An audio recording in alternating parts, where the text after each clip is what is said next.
बिहार कैमूर से Pintu Tiwari, bureau chief की खास रिपोर्ट। जनसंवाद कार्यक्रम के तहत दुर्गावती पहुंचे महागठबंधन प्रत्याशी पूर्व कृषि मंत्री सुधाकर सिंह।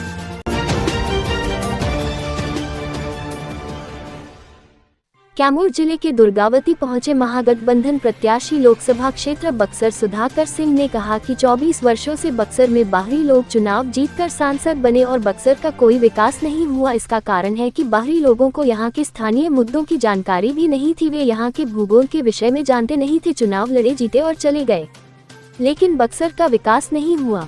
केंद्र सरकार से यहाँ कोई भी सहायता नहीं मिली। इसलिए इस बार बक्सर की जनता स्थानीय मुद्दे पर बक्सर में एक बार इतिहास बदलने जा रही है। उन्होंने कहा कि भारतीय जनता पार्टी के लोग अभी आपस में ही लड़ रहे हैं। ये तय हो जाए कि हमसे कौन लड़ेगा, इसके बाद कुछ पता चलेगा कि लड़ाई किससे है। नहीं तो बक्सर में इस बार जनता ने मूड बना लिया है, यहाँ पर एक तरफा मुकाबला होगा, कोई प्रत्याशी लड़ाई में नहीं है। वहीं उन्होंने कहा कि अगर इंडिया गठबंधन की सरकार बनती है तो न्यूनतम समर्थन मूल्य पर किसानों को उनके उपज का उचित मूल्य दिया जाएगा। अपने संबोधन में उन्होंने कहा कि इस बार लोगों का अपार सहयोग और आशीर्वाद मिल रहा है। बक्सर इतिहास बदलेगा और बक्सर का विकास होगा। उन्होंने कहा कि किसानों के हित के लिए मैं कृषि मंत्री के पद का त्याग कर दिया, क्योंकि मुझे सबसे पहले जनता की सेवा करना है। मैं किसी लालच में राजनीति नहीं कर रहा हूँ, इस बात को सब लोग जानते हैं। वहीं उन्होंने कहा कि बक्सर में एक बार फिर भारतीय जनता पार्टी ने बाहरी प्रत्याशी उतार कर लोगों को गहरा सदमा दिया है। जनता समय आने पर उन्हें जवाब देने के लिए तैयार है।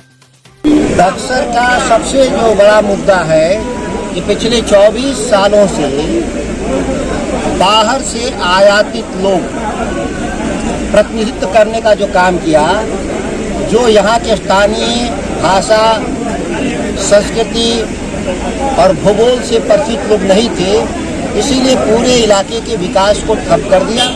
केंद्र सरकार से एक भी पैसे का मदद इस इलाके को नहीं मिला। यह सबसे बड़ा मुद्दा है। और जो बदले गए कैंडिडेट, वह भी हवाई लोग चले आए यहाँ, और इसकी चिंता यहाँ के लोगों को है। और इसके चलते बक्सर का जो फैसला है वह बिहार और देश के लिए एक नजीर होगा। जन आशीर्वाद यात्रा प्रचार में कितना समर्थन लोगों का मिल रहा है? आप जन समर्थन को आप देख रहे होंगे, आप मीडिया के लोग हैं, काफ़ी तादाद में इस तपती धूप में 45 डिग्री टेम्परेचर में हजारों की तादाद में लोग उन घरों से निकल करके सड़कों पर इस धूप में खड़ा हैं, लोग से मिल रहे हैं। इतना भारी जन समर्थन अपने जीवन में मैंने नहीं देखा। मैं कई चुनाव लड़ा। कितनी लड़ाई मानते हैं?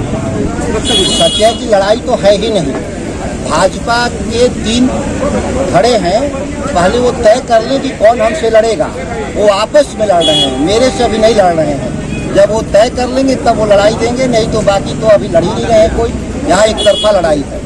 किसानों पर कई बार लाठियां चली बक्सर में, आपने भी देखा होगा। उनको किस प्रकार से न्याय दिलाएंगे? अगर ये केवल बक्सर के लिए नहीं, इस देश के लिए किसानों के लिए न्याय देने का निर्णय इंडिया गठबंधन ने तय किया है। और मिनिमम सपोर्ट प्राइस की गारंटी देंगे।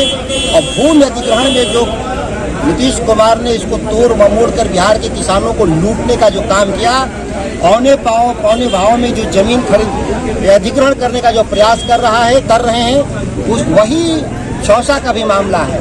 इस सभी तमाम चीज़ों को सुधारेंगे।